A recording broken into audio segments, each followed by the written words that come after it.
Reverend Father, gentlemen, we saw something today that was quite amazing.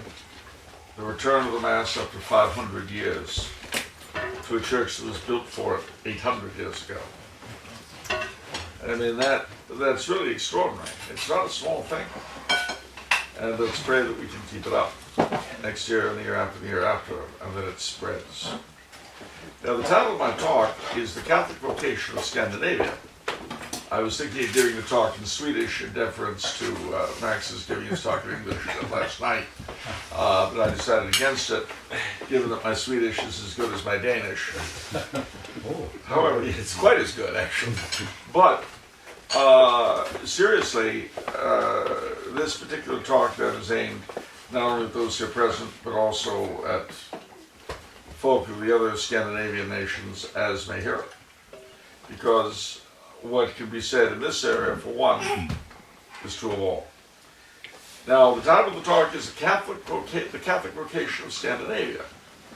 This sounds very strange at first bite, because, as we know, Scandinavia is not a terribly Catholic country, despite what we saw today, and, Catholic region, I should say, and it's barely Christian at all, of any kind. For all that it's got state churches and impressive state ceremony descending from Christian times. Unfortunately, well, as with the English in a lot of ways, the form often covers a lack of substance. Now, talk a little bit more about that momentarily, just momentarily. So then, we say the Catholic Vocation of Scandinavia, that seems a pretty broad stretch. But of course, on a very human level, Scandinavia was Catholic, and what has been can be again. You see examples of that in history. But there's actually a lot more to it, a lot more, dare I say, supernatural. Because the world that we live in is Christ's kingdom. And every Catholic people, for so long as it is a Catholic people, has a particular vocation within it. We used to speak of the gesta Dei per Francos, the deeds of God through the Franks, through the French. The Spanish often spoke of their God-given mission to evangelize the New World, and the Portuguese said the same about the East Indies. The Poles talked about being the wall of Christendom against the Mongols. And so it goes. France also called herself the oldest daughter of the church. Hungary was the apostolic kingdom, and on and on and on. What was true for all of those countries was true for the Scandinavian peoples after they became Catholic. But you start to think about what they did, your ancestors. Various ways of them, after harassing and annoying the poor Britons in Britain, they set up little kingdoms in the west and north of Scotland. And many of the proudest clans of the Scots descend from the Norse. Anybody here ever hear the name MacDonald? No. MacDonald, that way the golden arches, of course, the symbol of American cultural superiority and culinary.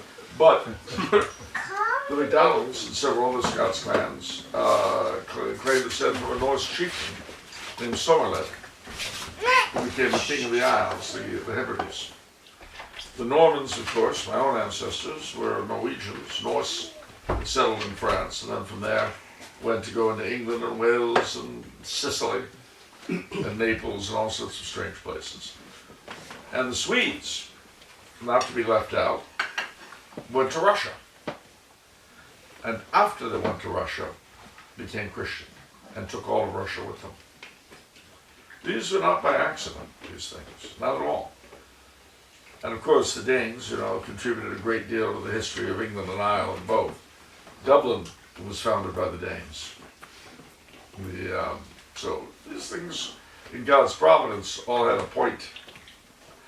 Well, that's all true, and it's all good, and that's nice. But what does it mean? What does it mean in the here and now? Well, several things. Firstly, I've said that as long and until, as a people are Catholic, they have a vocation. Without it, they have nothing. It's interesting that St. Francis Xavier knew that the key to evangelizing in the Far East was China. After years of working with the Japanese, he decided the way to evangelize Japan, although he had a lot of success, was to convert China. And that's why he died at the very gate of China, because that was the next mission he saw for himself, but he died before he could start it. So a lot of these things, these destinies of nations and all that, we really can't tell what they are from our limited point of view. We can only look back in history and guess from what has been, what may be. So, as we know, the Scandinavian countries had a very proud Catholic past. We also know that that Catholic past was broken in the terrible deal we call the Protestant Revolt, the so-called Reformation. But today, what faces the Scandinavians is in a sense what faced the English in the 19th century, the English Catholics, which is the need to reconquer your own past with an eye to beginning a new future.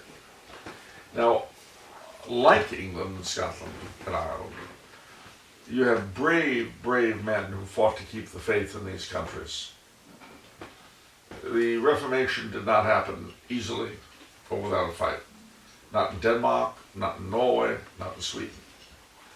And you need to resurrect the names of men like Poul Helgason. Anybody ever hear of him? Mm-hmm. You need to resurrect them, pull them out, dust them off. And Skipper, what's his name? Cleveland. That's the Skipper one. Cleveland. I figured that would wake up that corner of the room. I'm a direct descendant of him. Are you? Yeah. There's a statue of him in Aalborg. Be careful they don't bronze you and set you off. But seriously, the same thing is to be found in Sweden, where you had the Dhaka Rebellion and Dalecarlia and Småland and all that, and in Norway, and in Finland. So that's one level of history that has to be reconquered and seen again. But there's something else, and that something else is that, as you saw today with the beautiful Herreweekend, bits and pieces of Catholicity survived the revolt. Here and there. In certain Danish cathedrals, they prayed for the dead as late as the 17th century. Even though that's certainly not in keeping with Lutheran theology. All over this country and the rest of Scandinavia, you have holy wells dedicated to various saints. And one thing you're seeing in England, and even in North Germany, and you are also in Scandinavia, is the revival of pilgrimages to these holy wells, these shrines, and so forth. And very often, oddly enough, the Protestant church, where the shrine used to be, is quite happy to get in on the deal. Why? Nobody has any interest in the place otherwise. I mean, I hate to seem unpleasant, but it's true. Outside of London, there's a church, a town around a suburb of London called Willesden. Now, in the Middle Ages, Willesden was the center of a great shrine of Our Lady called Our Lady of Willesden. The English are very simple about these sorts of things. So Our Lady of Willesden was there, and there was a miraculous fountain, which people constantly drank from and reported cures and so forth. At the Protestant Revolt, the fountain was covered over, and the statue of Our Lady of Willesden destroyed. The Catholic revival in the 19th century, the Catholics built a local church called the Sacred Heart and Our Lady of Willesden. And the pilgrimage begins again. But then the Anglican Church looked around and thought, and I should say that the Catholic Church made a copy of a picture of Our Lady of Willesden that someone had drawn before it was destroyed. So they used that statue to make the new one. Well, the Anglican vicar at St. Mary's, Willesden, saw all this. He did two things. He had a copy of the Catholic statue made and set up, and he had the well, the top broke open, And now the miraculous Holy Well at St. Mary's Willesden will close again, and once again attracts pilgrims. Now, that happened, that sort of thing happened all over the British Isles in the 19th and early 20th centuries, and it's beginning to happen in Scandinavia. It's something that should be encouraged to the best of your ability. But there's more. There's a lot more. Because where you can resurrect, where you can find practices from Catholic days that have survived, devotions to local saints and that kind of thing, again, do what you can to encourage them. After the Reformation had continued for a while, though, you'll notice that there were figures who were sort of pro or philo-Catholic. In Sweden, they had King John, who in the 1600s began to negotiate for reunion with Rome. And then his son, Sigismund III Vasa, converted and then was made King of Poland. And then his uncle deposed him as King of Sweden.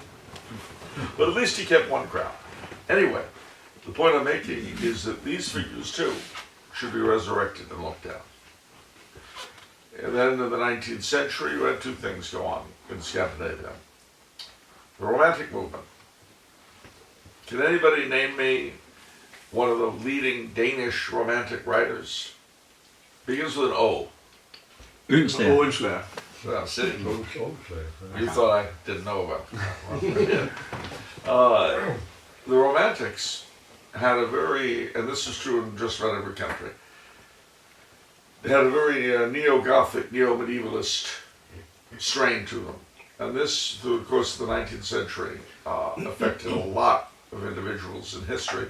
So you've got historians in Scandinavia and northern Germany who were pro-Catholic. Now they're virtually forgotten. So they too have to be dug up and looked at. Bernard Ingemann, isn't it another? I'm sorry? Ingemann is another guy, isn't it? Yes. Yeah. He was very interested in He wrote about the heroes, very obviously romanticized versions, but plenty from the medieval times. Also Vikings. You know, Well, yeah, but we can forget about the Vikings. We can put them aside.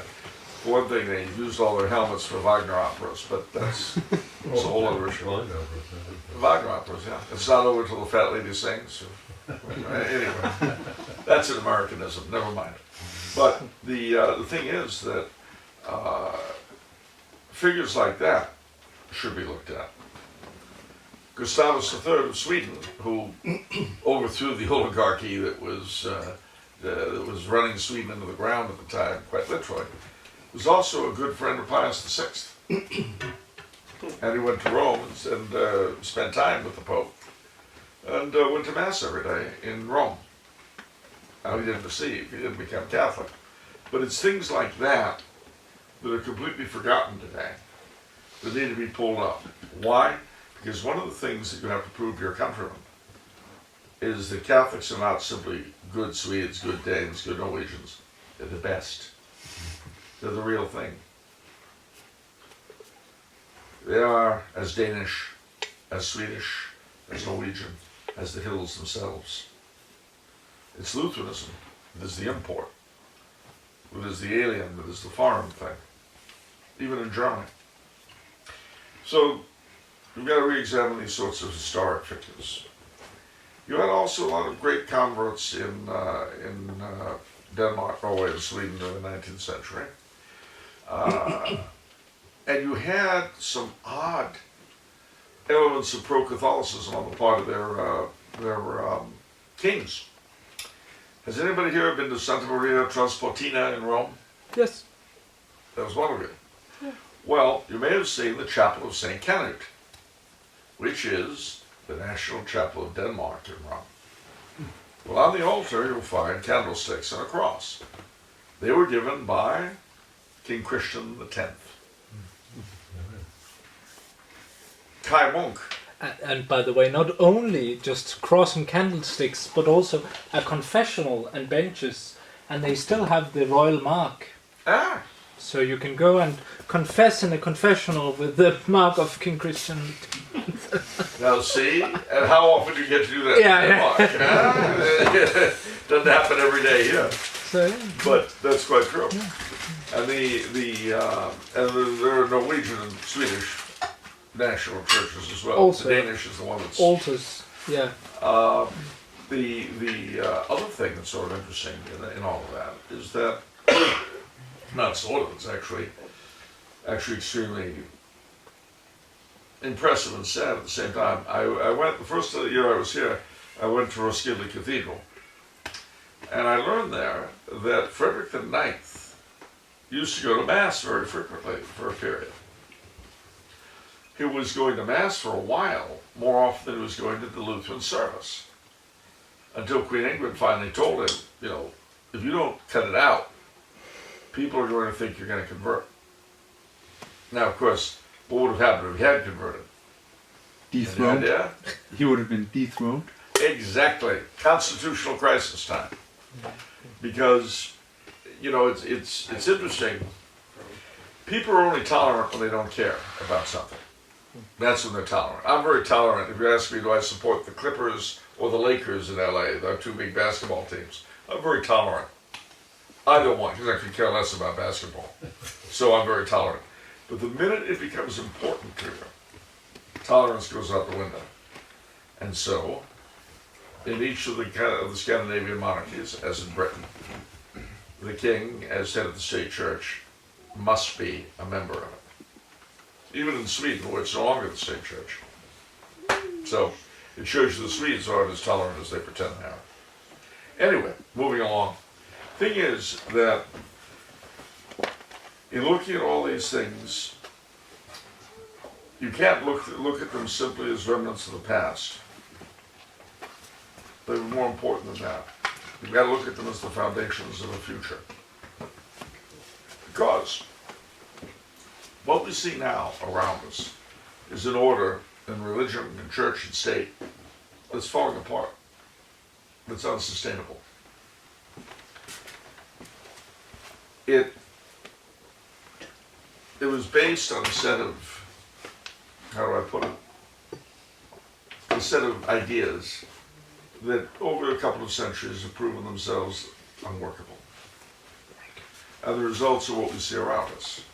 The family is destroyed, the state becomes despotism, and the church, whenever churchmen don't say what the church has always said, they find they have nothing to say at all, really, except me too. It's very depressing, etc., etc., but we've been in parallel situations before, and all of our ancestors suffered far worse than any of us have. I wouldn't have liked to have lived through the Black Death of the Mongol invasion. So, remember that you and I were put in this particular time because God knew from all eternity what we would be capable of. That's why everyone who was ever born or ever will be has been put in the particular time they've been placed in. Because this is the best time for us to exist in. It's the best time for us to attempt to spread the kingdom of Christ. Now, having said all of that, Scandinavia does have certain advantages to it, in a sense, that even Catholic countries, quote unquote, of course I have to say post-Catholic countries now, because places like France and Spain and Italy and Mexico are Catholic in the way that Denmark's Lutheran. And that's a sad reality that one has to deal with. Well, why do I say that you have a unique and special thing here? Well, I'll tell you. But now we have to go back in history, and I hope you don't mind. In fact, we have to go back to the Last Supper for what I'm about to say to make sense. Our Lord did a lot of things on the night of the Last Supper. He started the priesthood, which was kind of an interesting thing. He began the Blessed Sacrament, which would be consummated with his crucifixion the next day. So you have the two aspects of the Blessed Sacrament on Maundy Thursday and Good Friday, and they come together. Those are all important things, but he did something else. He united the human kingship, the Davidic kingship to which he was heir, rightfully, with the communio of the church. He brought the two together. For the first 300 years of the church's existence, that didn't mean all that much practically, because the relationship with the Catholic with the state was very simple. He paid his taxes, he fought in the army if he was called, and if the state tried to get him to worship it, he died. That was pretty much it. But starting in 303 AD, an interesting thing happened. The kingdom of Armenia came into the church as a whole. From king to peasant, a whole bunch. And now, that union of the kingship of Christ with the communio of the church became of practical importance. Because from that time on, Catholic kingship would mean participation in the kingship of Christ. It would mean that Catholic kings would be obligated to attempt to act as viceroys of God in temporal matters. Eventually, in the year of our Lord 380 AD, the Emperor Theodosius the Great passed the Edict of Thessalonica, which made baptism not only entry into the church, but into Roman citizenship.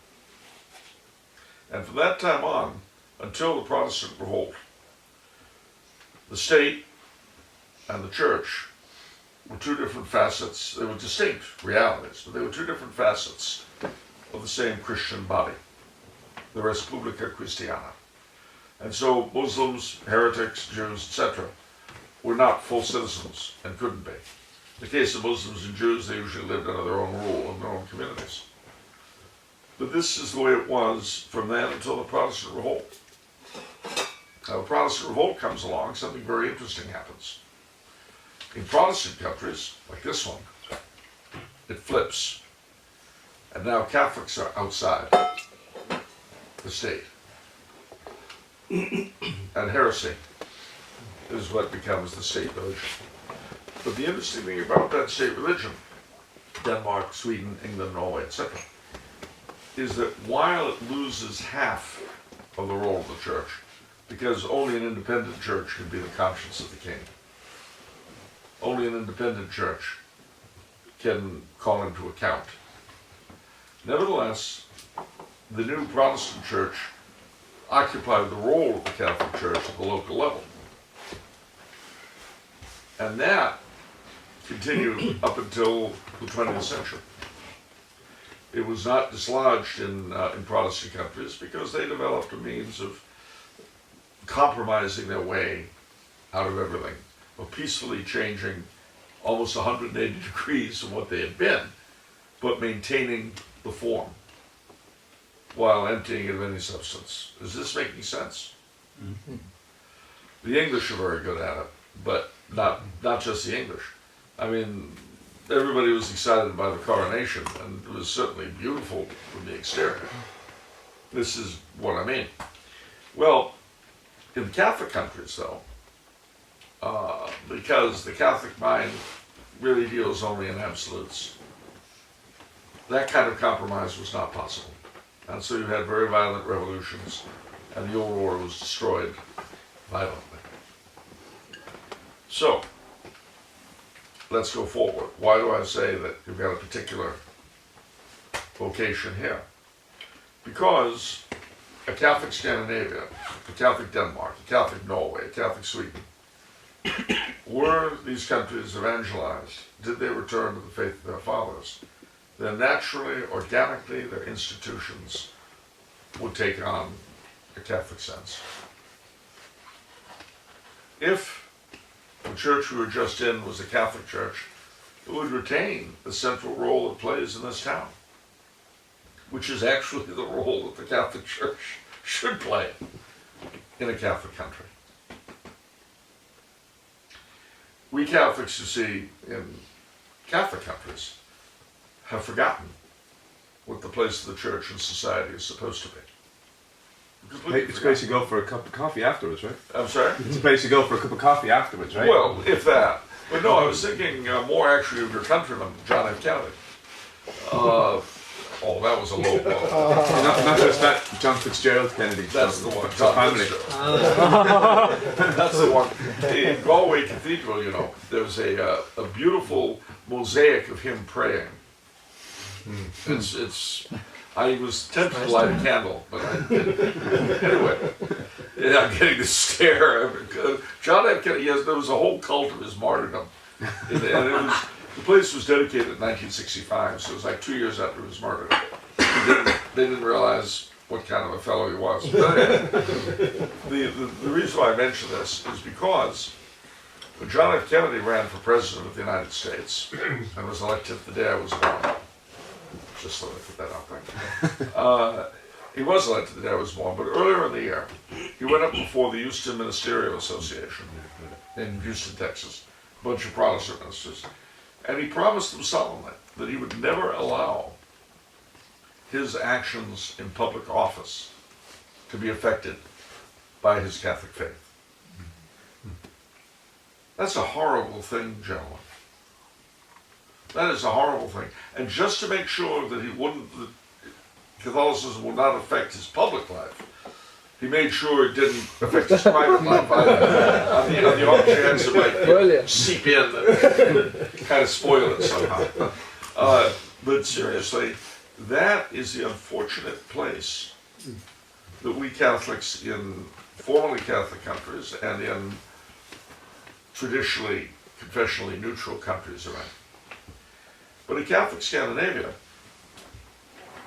would have a renewed sense of purpose. It would be in a position to show the rest of us how that's done, how church and state ought to be. That's presuming that the conversion was done without too many problems and the institutions were overthrown, but they shouldn't be. I mean, one of the interesting things about the British monarchy is that from time to time it's thrown up Catholic and Catholic-esque figures. Here's a trick question. Can anybody tell me who the last King of England to die Catholic was?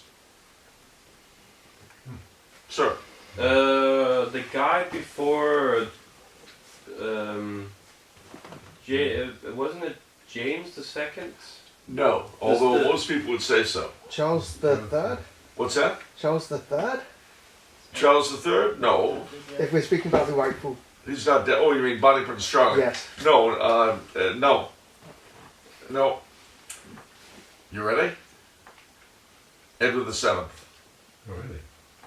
really? In the year of our Lord, 1910. Because, we know this because he had several priests attend him on his deathbed at different times. And the last of them, Monsignor Vaughan, who was a famous preacher at the time, he saw the king just before he died. And he comes out, and the newsman, I mean literally just, he comes out and the newsman say, "Oh, how did it go? How did it go?" And Vaughan smiled and said, "It all went quite well, quite successful." And beyond that, he wouldn't say anything more. Edward VII was the first English king since James II to publicly attend Mass at St. James Spanish Place. It was a funeral Mass in 1908 for the King of Portugal. So, you don't know what graces work on monarchs. You really don't. What does that say about his queen, Queen Alexandra, who was a Danish? She was a Dane. Yeah. Well, her I don't know about. King Edward I do. Yeah. And interestingly enough, the current king is the first king since James II to be anointed with chrism that we would consider valid. Because, at his request, it was co-consecrated by the Greek Orthodox Patriarch of Jerusalem. So it was real chrism.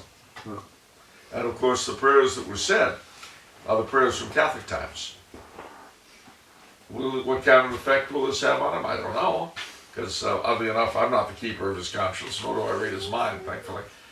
But it is something to think about. And when the Holy Father gave him some pieces of the true cross, you know what he did with them? He had them made into a processional cross that was carried at the coronation. Now there are several sets of crown jewels in your Catholic monarchies that have processional crosses with relics of the true cross. I don't think England ever did, and now they do. So, you don't know the meaning of any of these things. You won't know this side of the grave. But all of them can be something. Something to think about, something to pray for as the foundation of something newer and better. Because this is the thing, gentlemen. You must not look at all these bits and pieces we've been talking about as only bits and pieces. You've got to think of them as the foundation of something better. Your own efforts in your own sphere to spread the faith to people, you have no idea what they will do or who you will affect. You simply don't. None of us do. But you will take the faith to places that no priest will ever go or could go. And you don't know who you'll affect. My father was a great one for parables. And this is one of my favorites. You may have heard me say it before, but you get to hear it again if you have. And if you haven't, that's your first time. But my dad told the story of a very wealthy Catholic man who was a very good father, very good husband, made a fortune, and he spent it on hospitals and churches and schools and libraries and so forth. Well, he died. And when he died, he went to the pearly gates. St. Peter was there. He looks through the paperwork and he says, "Oh, well, you're in. You did a good job. Here you are."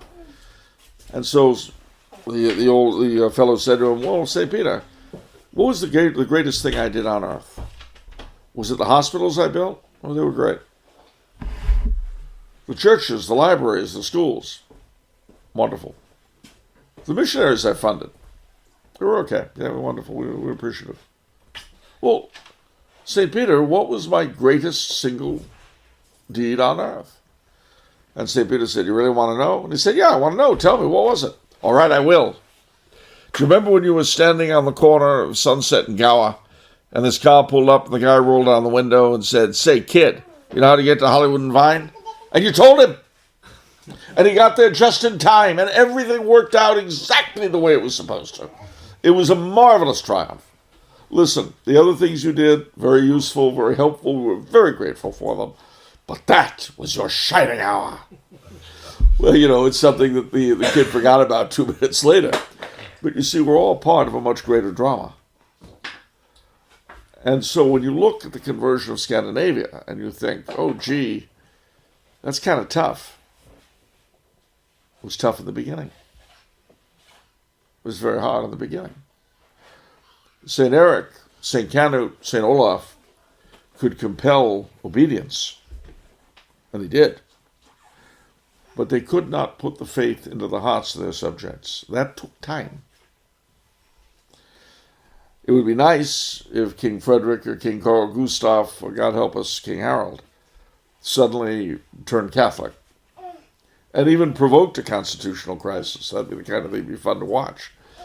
But, whether they do or not, you as their good subjects, you have the obligation to pray and work for their conversion and that of all your fellow countrymen. As, I have to admit, so do I. I mean, I've got to pray that Joe Biden become a Catholic. And Nancy Pelosi. And all the other people that run my country into the ground. But, you know, we mean well, even if we don't do well. But seriously, if Scandinavia regains her Catholic soul, she'll be able to do a lot of great things for the church.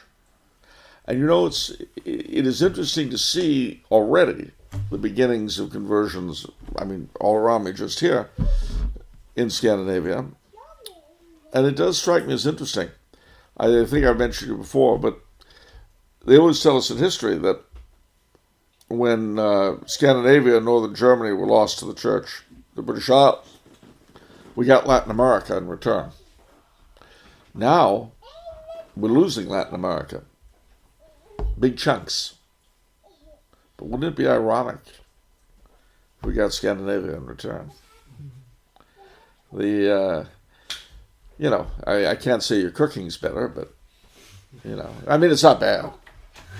It's not bad. But I have yet to see a burrito in Denmark that, never mind. Anyway, so with that, I think that I should mention one or two other things, and then I'll go to the questions, which I prefer to simply sitting at you talking. Remember and this hit me very strongly, you know, when we were at the church today. You have generations of your ancestors praying for you and with you. Imagine the joy it brought the souls of the people of this parish who died prior to the break. Think of the joy it brought them. Doubtless a lot of them in purgatory, and yet they reap the benefit all these years later. The other thing that occurred to me was that Father Gregor mentioned that when he elevated the host and the chalice, the way the reredos was from Catholic times, and it was hidden away at the revolt and brought out again in 1900.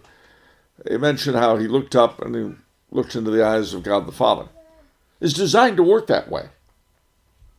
It was designed for the priest when he elevated the host and the chalice. It was designed for him to look into the eyes of God the Father. And here, all of these centuries later, it is doing what it was designed to do.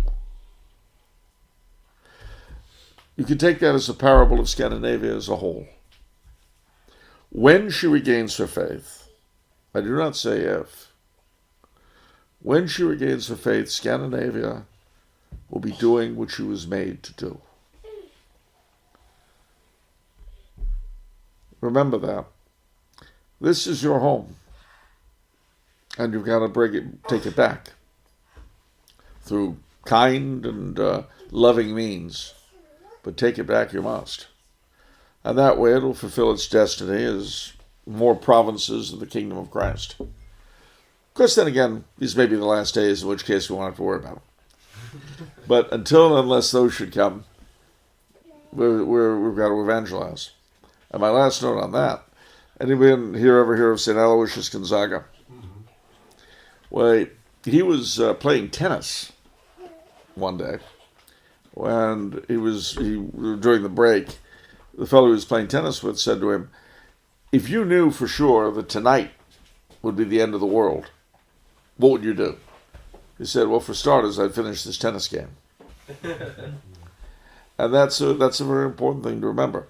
When you begin to get tired of it, when you begin to get tempted to despair, to upset, remember, finish the game.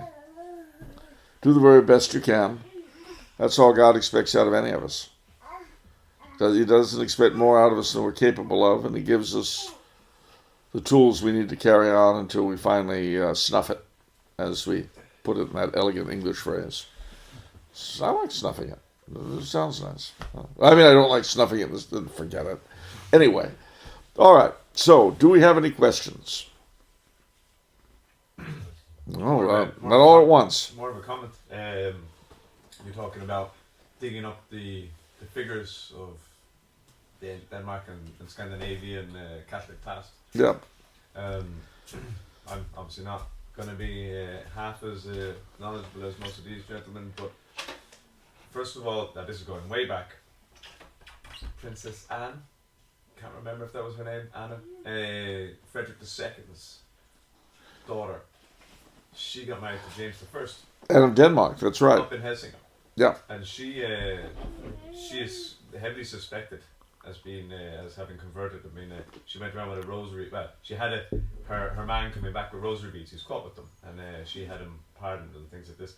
So she's heavily considered to have been a closet Catholic. Very much so, and it's believed that she had a huge effect on Charles I, her son, who was, one of the things Charles I was murdered for by Cromwell was negotiating with Rome for reunion. Another is Sigrid Undset, the Nobel Prize winner for literature. Even though she's credited for being Norwegian, I think her father was Danish, if I remember correctly, or at least she was born here or something. She had a connection to Denmark. I can't remember what it was.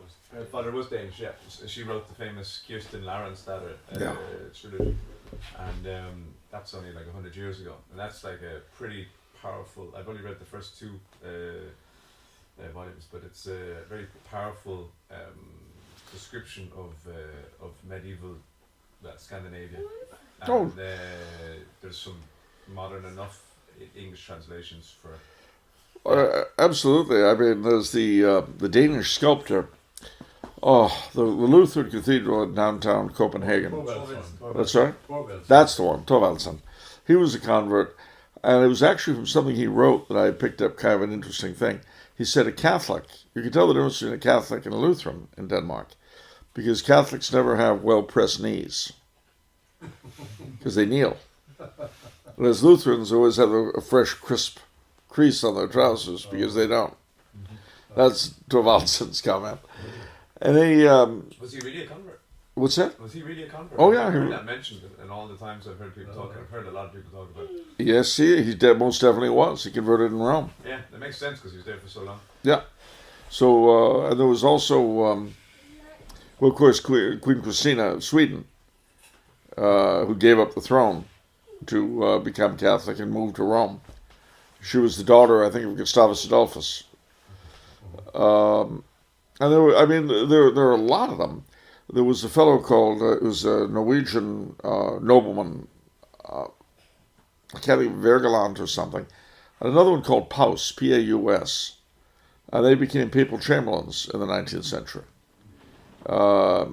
You had a lot of very interesting characters. And then, as I say, there are people like Selma Lagerlöf, the Swedish authoress. She never converted, but she wrote a lot of medieval stuff and was her church figures are very sympathetic. I saw at the National Museum yesterday a book, which I wish to God I could get in English, which was the medievalism in Danish literature. And you know, Kai Munk, his son and daughter-in-law converted to Catholicism. And I think if Kai Munk had lasted longer, he would have done the same thing. Yes, sir. I'd just like to add something Kian said. Norwegian doesn't exist, it's all Danish. That's it. The Swedes say the same things, only they say they're Swedish. And the Norwegians present, but I never mind. Yes, sir. Another Dane who might have converted if he had lived longer is Søren Kierkegaard. Kierkegaard, Oh, yeah. I don't know how much you've... Oh, the gloomy Dane, we call him in the States. But there have been written several books about him and Catholicism, and how he was very close to the Catholic way of thinking.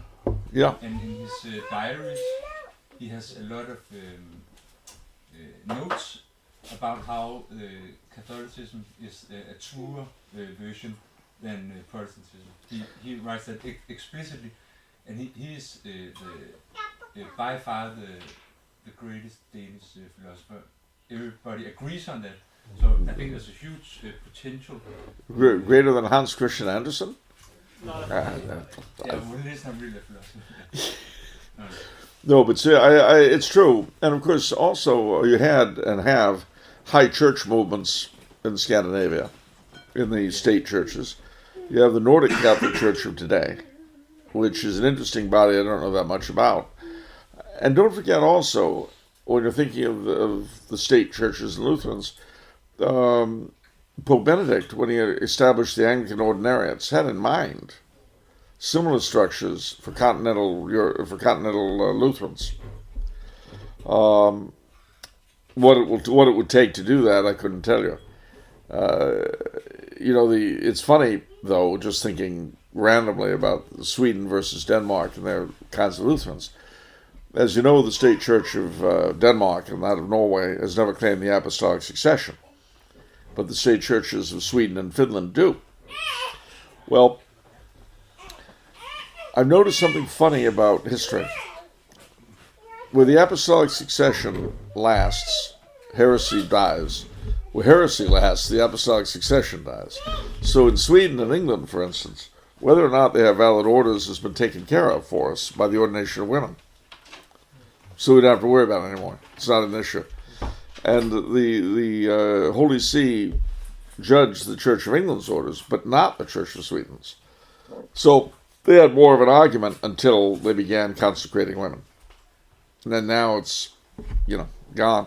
But contrary-wise, you look at the Armenians, the Copts, the Syriacs, and all that, whose origins had to do with specific heresies. They don't believe those heresies anymore. And they retain the apostolic succession. So I can't say it's a hard and fast rule, but it does seem that one or the other has to go. And I'd be just as glad if it's the heresy that goes. The old Catholics, that same thing. They now ordain women and consecrate them. So, Who's that? what's that? Who did you say? The old Catholics, the Netherlands and Germany and all that. The reason, of course, is that their biggest supply of priests are liberal Catholic priests who leave the church. And when the American Episcopalians brought in the ordination of women back in 76, the European Old Catholics angrily broke communion with them. But then 30 years later, they did it themselves. The reason is all that time they've been bringing in more and more disaffected priests from us who were in favor of the ordination of women. And when they were at a tipping point in numbers, life is funny. So anyway, that's that story. Do we have any other questions, statements, offers of cash, which would be really great?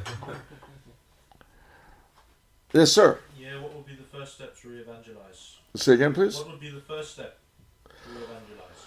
Well, the first step, of course, is always oneself. And when I say what I'm about to say, I don't mean to say don't do anything until you've done this. That's not what I mean. But constantly cultivate your own prayer life, your own devotional life. Go to confession as often as you can. Go to Mass daily if you can. You can't be a reservoir if you don't have water. So that's the first thing. Second thing is look at your life and look at who you know. One of the easiest ways to evangelize, believe it or not, is throwing a party. Now, I know what you're thinking. Why is that? Well, it's for the reasons. Throwing parties for saints' days, for feast days. If your kid's being confirmed in the Catholic Church or baptisms, any excuse. If your name day, throw a name day party. Well, of course, if you throw a baptismal party or a confirmation party or whatever, the people are going to want to know why you're inviting them. What's it all about? And that's a very easy, simple way to evangelize without putting the bite on somebody. Another, of course, is if you're in an office, stuck in a cubicle, is to put up an image of the Virgin or a crucifix or something. And, of course, if your boss complains, ask him if he would complain if you had a picture of Marx up. And if he says no, then, I'm sorry, you really don't have a foot to stand on, do you? It may offend you, but maybe I'm offended. And you don't care that I'm offended. How come? What am I, chopped liver? Of course, if he answers yes, then you're stuck. Yes, you are chopped liver, actually. But no, it's things like that, for starters. And then look around for apostolates. And also, don't be afraid when people ask you why you do what you do. Let's say, for instance, you're in a town where and I'm using a specific Danish example, where they've got a holy well. Very often, there'll be a committee that looks after it. Join it. Okay. If you've got, and then again, say, well, this is a Catholic holy well, we should do something to mark it. We should do something Catholic.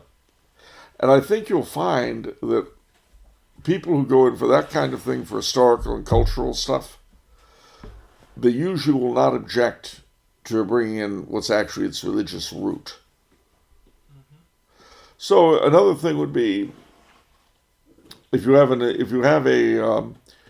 historic figure in your town from Catholic times, a Requiem Mass. Maybe we should have a Requiem Mass for Absalom then. Well, if was he canonized? No, he's usually, thanks to the Romantic period, portrayed in the statue of him in Copenhagen has him on a horse with an axe. Well, so he had an axe to grind. I get it. But what? Was he ever canonized? Requiem for Absalom, sure. A Requiem for Valdemar Atterdag. You've got a Flag Day, for the Dannebrog. Yeah, it's my birthday. Well, you'll see, it should be the harp that once through Tara's halls, but never mind. So you've got you've got things like that are already present in the culture. It's just a question of re-Catholicizing them. So a Requiem for Valdemar Atterdag, a mass on the day of the Dannebrog, that kind of thing, Yes, sir. And one thing that I had actually thought loads of times about trying to do my own right, but something that we used to do in Ireland quite a lot were blessings of the house. A mass in your home. If you moved into a house or if you'd never had a mass in it, you invite the priest and all the neighbours over to have a mass and bless the house, bless all the rooms of the house, and then you have a civilized party. I guess it doesn't have to be as civilized as it was mostly tea and scones, but it could be beer and whiskey. Fleischgestei. Oh, Yeah. sorry. Whiskey. Whiskey. Yeah. It could be beer and whiskey. But I mean, have the police over and say to neighbours, hey, blessing the house, going to be a few beers after, or whatever. I don't know. Or at least, even if you just have your church friends and church acquaintances coming over, the neighbours will probably find out about it. Like, what? I could hear some singing there yesterday. What was going on? And I know Danes don't like to talk to each other if they're neighbours, but Well, and of course St. Canute's Day. Sorry. St. Canute's Day, Canute, Oh, yeah. the patron of the country, and any Danish saint really. That what's that? We have two saints named Saint Knut, both kings. Actually. No, Knut- So do Saint both. Knut Levad was a contender for the being king, but he wasn't actually king. Saint Knut the Healy was the king.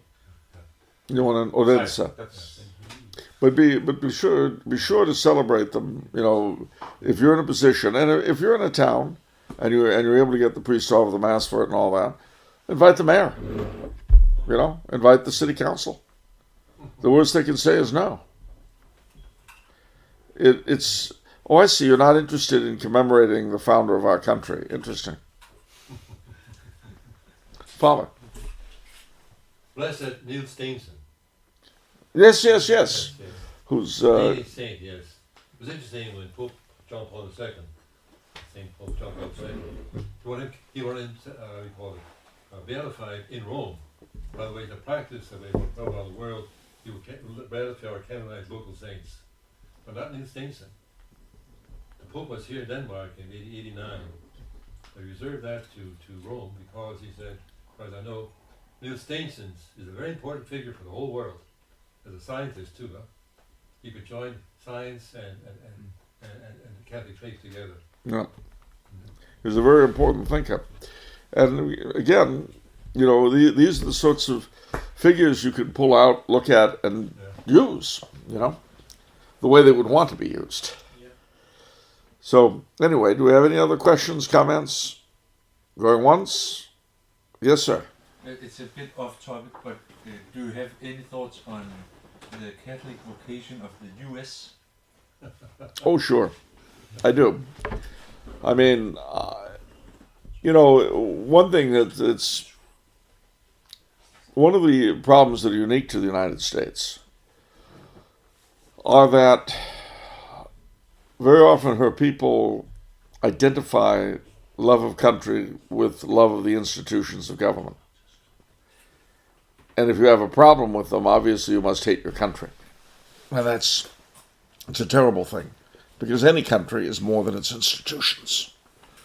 But the thing is that one of the great myths, you might say, almost a founding myth of the United States, are that it's not a country, it's an idea. It's the American dream. And you're an American just by virtue of being one, of wanting to, and all this stuff. See, the problem with that, though, is that what if it's not true? What if the American dream is an illusion? And from that comes wokery. So that it's really the flip side of American exceptionalism. So instead of being the last best hope of mankind, the shining city on the hill, we're the worst country that ever existed. Born in genocide and built on slavery. Well, but see, it's two sides of the same false coin. You did an Irish accent for that the worst bit. Well, most of our 3-bit politicians. But no, the thing is, it's neither of those things. It's a country with a particular history. And it's a country that I love because I was born there and my ancestors came there. And that's all it needs to be. You know, your mother doesn't need to be Woman of the Year, and your father doesn't need to be Mr. Universe. They just need to be your mother and father. Well, your homeland doesn't need anything more than to be your homeland. Because God put you there. If He didn't want you there, He'd stuck you somewhere else. But ours is a very unique country because it was people from all over the globe. Now, the other settler countries can say the same thing, but not in the volume that we were. And in the incredible natural surroundings we have. Everything about my country is oversized. And that, I love it all. You know, I've been in all 50 states. I love the whole thing. Americans have drive and they have energy. That's the legacy of the frontier. You ask an American, you tell an American something can't be done. His first response is no. Really? We had an event in Austria, the castle where Blessed Emperor Karl and his wife Zita were married is Castle Schwarzau. You would think that the castle chapel where they were married would be a center of the cultus, right? But the problem is that Schwarzau is a women's prison. Yeah, it's a women's prison today. So I told the head of the Gebetsliga, who's an Austrian monk, I said, Father, wouldn't it be great to have a mass there on Karl's feast day? Because his feast day is the day they were married. It's not his death day. So I said, wouldn't it be great to have a mass on his feast day? Oh, yeah, certainly. It would be a wonderful idea. But they'd never go for it. I said, have you ever asked? Well, no, of course not. Would it be all right if I negotiated on your behalf? He says, oh, yeah, sure, of course. Well, I had 2 ways to proceed, and one of them paid off, and we had that mass. And we can have it every year, you see. But that, Americans are about action to the point of insanity.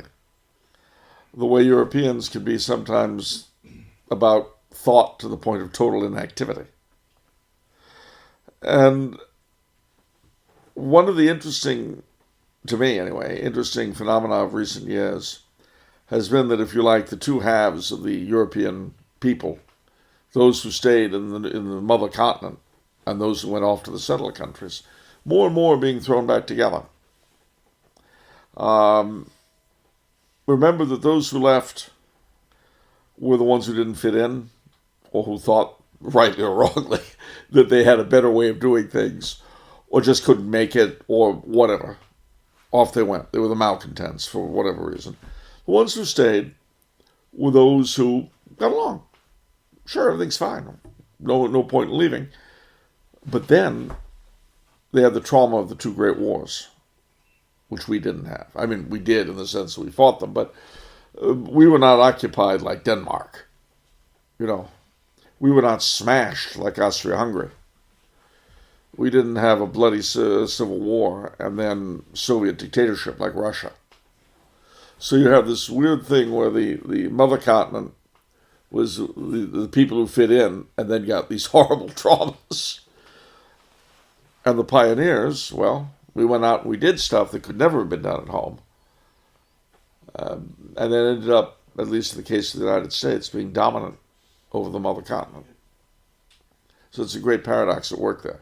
To answer your question, what is our vocation? If that energy, if that drive could be harnessed for the faith instead of what we have harnessed it for, it would be a great thing. unfortunately, as long as we've used it for anything lesser, it'll lead to the horrors that it's led to. Because remember, it was American energy that destroyed Europe in 1918. The Europeans, of course, did the job, most of the job for us. But we dictated the peace and set up what inevitably resulted in another world war. It was Churchill, who you would not call terribly pro-German or pro-Austrian, who said if Woodrow Wilson had not insisted on getting rid of the Habsburgs and the Hohenzollerns, Hitler would never have crawled out of the sewer. And he was right.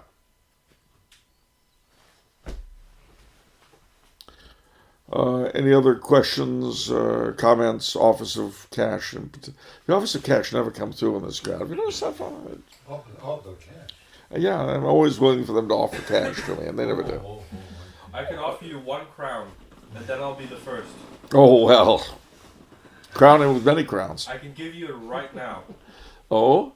I can give you 1 crown right now. Oh, really? Yeah, and then I'll be the first. If you have the Danish mobile pay system. Yeah, it's all right. Save your money. Buy something decent. With 1 crown? Well, all right. You're not going to get much, but never mind. All right. Well, if that is it, let me just say that bringing it all to a close, the kingship of Christ is not a mere aspiration for after you die, or for the end of the world. It is something that we're able to live every day as subjects of that kingdom. There may be very few, if any, nations today that aspire to be part of it. But we ourselves can be small elements of it, tiny provinces, if you like. Beyond that, I'll just say that if nothing else, Scandinavia also has some of the weirdest food in the world to offer the rest of us. I think of lutefisk and Icelandic rotting ptarmigan. No. What do they call it? Nyar or something? There's a word for it. Strum something. It should be scum. What's it called?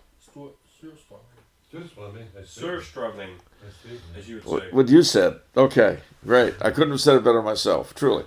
Anyway, with all of that, it's you've got, gentlemen, you're, with the exception of Father, who's my elder by 20 years, not that we're counting, and you notice he got out of the hike today better than I did. I don't want to point that out, but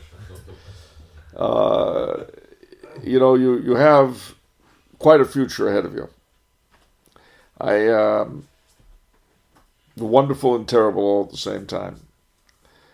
I cannot tell you how well I wish you in pursuing it. I really can't.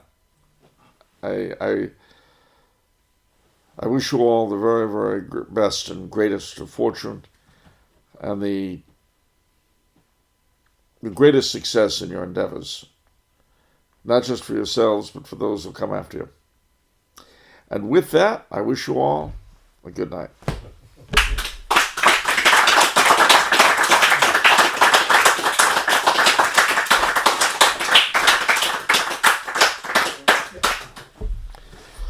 Yeah, you can leave now. It's all right. I don't mind.